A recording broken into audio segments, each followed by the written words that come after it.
নমস্কার বন্ধুরা, স্বপ্নাস কুকিং চ্যানেলে আপনাদের সবাইকে স্বাগত। আজকের পর্বে শেয়ার করছি ক্যারামেল চা বা ক্যারামেল টি। চা পছন্দ করেন না এরকম মানুষ কিন্তু খুব কমই খুঁজে পাওয়া যায়। তাদের জন্য রইল আমার আজকের এই রেসিপিটি। যারা যারা চা খেতে একদমই পছন্দ করেন না তারাও কিন্তু একবার আমার মতো করে এই চায়ের রেসিপিটা ট্রাই করতে পারেন। আশা করি আপনাদেরও কিন্তু খুব ভালো লাগবে। চলুন তাহলে দেখে নেওয়া যাক আমার আজকের এই রেসিপিটি।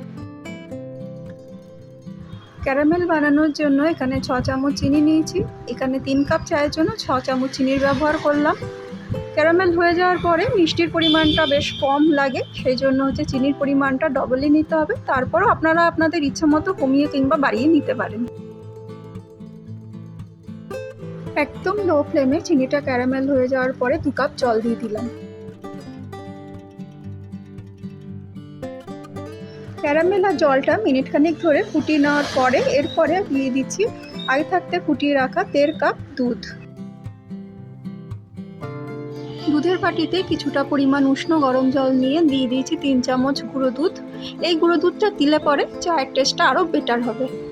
দুধটা গুলে নিয়েছি, দুধটা দিয়ে দিচ্ছি এবার গুঁড়ো দুধটা। এতে চায়ের কিন্তু টেস্টটা খুব ভালো আসবে। তার সাথে 3 কাপ চায়ের জন্য 3 চামচ দিয়ে দিচ্ছি এখানে চা পাতা।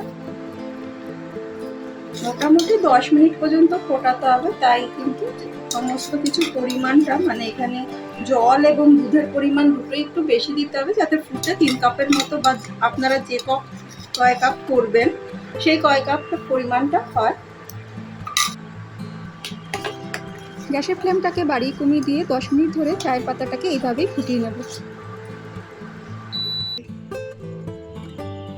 10 মিনিট ধরে ফোটানোর পরে চায়ের কালারটা কতটা ভালো এসছে দেখে কিন্তু বোঝাই যাচ্ছে। আর চায়ের উপরে কিন্তু একটা হালকা করে সরও পড়েছে। তো এরকম একটা ঘন চাই কিন্তু তৈরি করে নিতে হবে।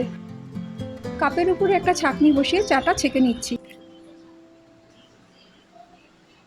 এইভাবে প্রত্যেকটা কাপে আমি চা ছেঁকে নিচ্ছি। দেখলেন তো কত সহজে এই ক্যারামেল টিটা বানিয়ে নেওয়া যায়। রোজকার একঘেয়ে চায়ের স্বাদ থেকে মুক্তি পাওয়ার জন্য মাঝে মাঝে কিন্তু এই ধরনের চা বানিয়ে নেওয়া যেতেই পারে। আশা করি আমার আজকের এই চায়ের রেসিপিটি আপনাদের ভালো লেগে থাকবে। যদি ভালো লেগে থাকে অবশ্যই একটা লাইক, কমেন্ট আর শেয়ার করবেন। আর নতুন নতুন ভিডিও পেতে আমার চ্যানেলটা সাবস্ক্রাইব করার অনুরোধ রইল। সবাই খুব ভালো থাকবেন, সুস্থ থাকবেন। আবার দেখা হচ্ছে অন্য কোনো দিন অন্য কোনো ভিডিওতে।